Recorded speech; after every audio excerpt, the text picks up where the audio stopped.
J'attends d'eux qu'ils clarifient et formalisent leurs demandes à l'égard de la France et de la communauté internationale.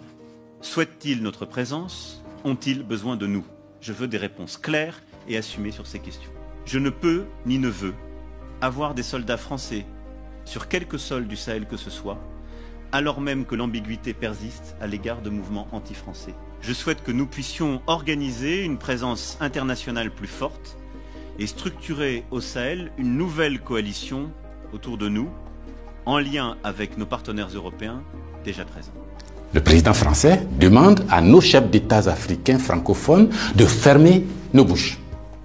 Parce que, selon lui, nous cultivons un sentiment anti-français. Mais vous savez très bien que c'est faux.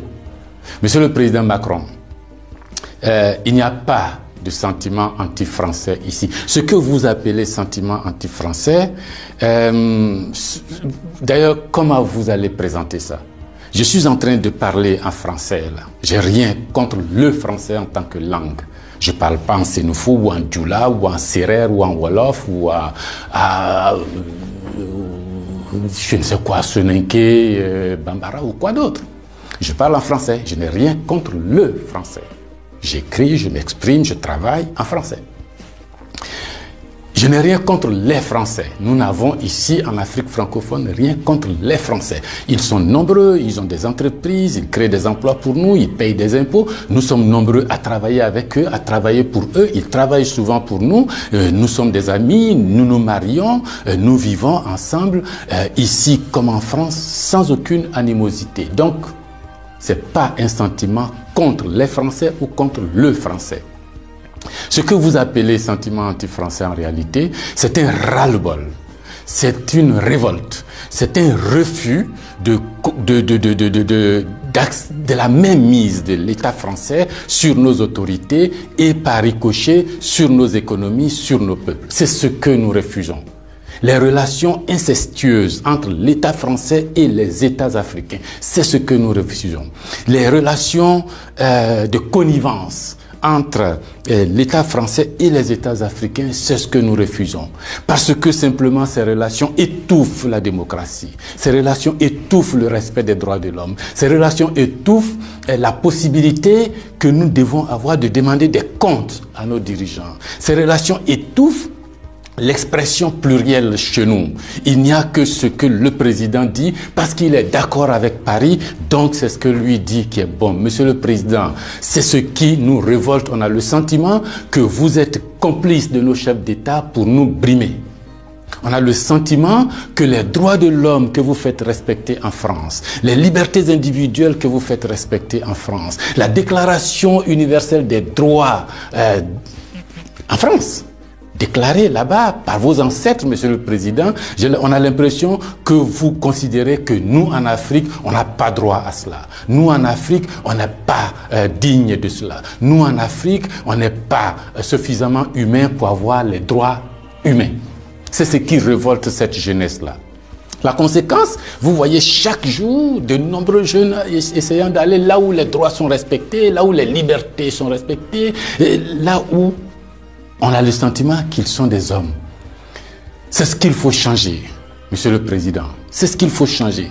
Vous pouvez parler 1000 fois à nos chefs d'État, vous pouvez leur donner des instructions 1000 fois, mais ça ne changera rien dans la tête des populations africaines ici, dans l'esprit des populations africaines ici. L'idée est que nous voulons redevenir des hommes libres.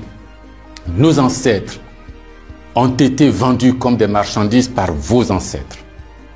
Comme des marchandises.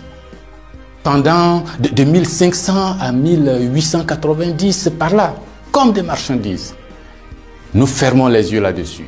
Nos parents ont été gouvernés par la décision que vos parents ont prise à Berlin de venir s'accaparer nos territoires, nous-mêmes, nos fleuves, nos rivières, nos matières premières, de prendre possession de nous.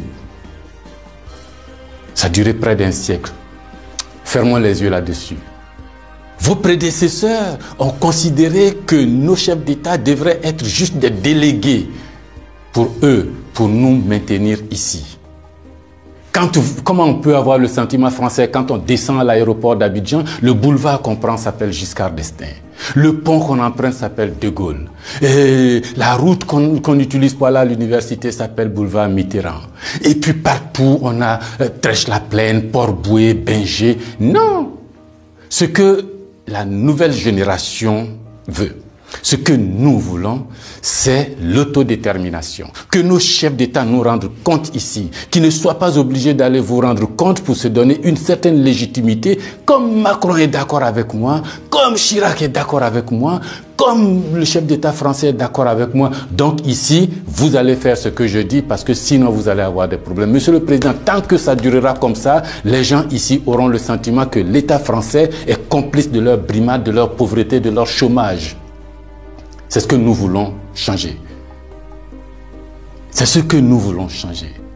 Renvoyer Kako Noboko, renvoyer Kémy Séba, renvoyer Nathalie Yamb, contester les propos de Salif Keïta ou je ne sais qui d'autre, ça ne changera rien.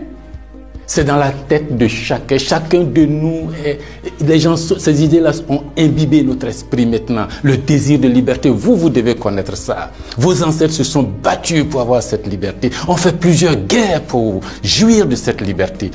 Ce que nous voulons, c'est ça.